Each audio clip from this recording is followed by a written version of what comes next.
is the Planet Pulse monthly forecast for May 2014. I'm Jeff Jower. And I'm Rick Levine, and the fact that it's May is exciting to me, Jeff. It means we've made it through April. Because April was one of those astrologically memorable months, and we still have some cleanup this month, but the energy just is a little bit more gentler, I think, throughout May. Well, we're still in the midst of a long period of radical social and personal change.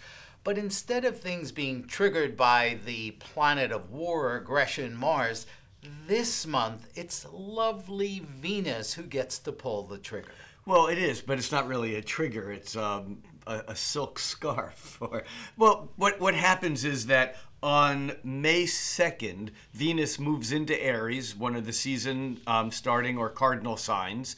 And as such, as Venus moves through Aries, she triggers the other planets that are in cardinal signs, including the disseminating, leftover, fading remnants of the Uranus, Pluto, and Jupiter square opposition, which we talked about quite a bunch last month, which will still be with us, but it's Venus that moves through that point, which is theoretically should be a bit gentler.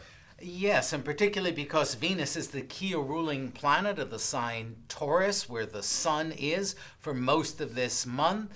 And so she's extra important. What I find so interesting is Venus is a lover. She's not a fighter, yet she's in Aries, the warrior sign. And so it's almost like we need feminine energy to deal with the craziness of these days because it combines, I think, the courage of Aries with the relationship capacities of Venus. Yeah, but Venus in Aries certainly can be a tough cookie. Even though she's a lover and not a fighter, she still certainly can be demanding.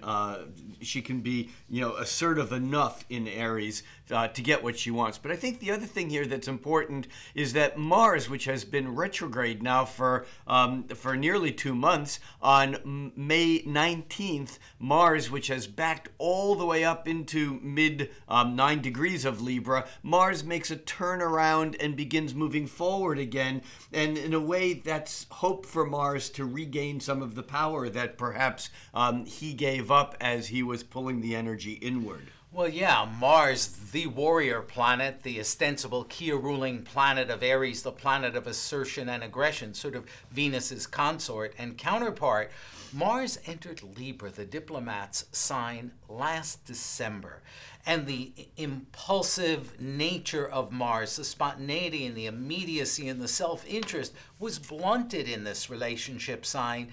And then on the 1st of March this year, Mars began backpedaling, meaning that the aggression or the capacity to start things associated with this planet was blunted even more. Yeah, even turned inward. I mean, that's perhaps is a source of some of the frustration that we've either felt internally or we've seen played out on the world stage. But there's another really sweet thing that happens this month that I think I'm hopeful that it will help us move through some of these difficult times. And that is just a couple of days after Mars turns direct on May 19th. In fact, the sun moves into lighthearted Gemini the following day on the 20th, which should open up the energy even more.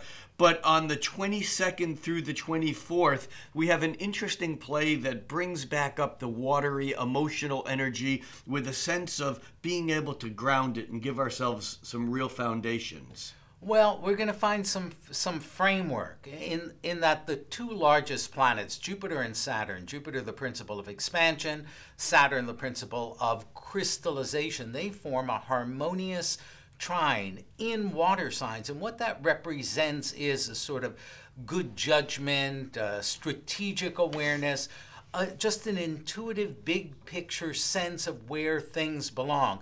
But I think, Rick, before we get to that point, we're still going to feel some pressures, particularly around the full moon in the middle of the month. Well, yeah, the full moon around the middle of the month, it's a full moon in Scorpio. Remember, Saturn's in Scorpio. It's been there for about 1.5 years, almost 2 years now.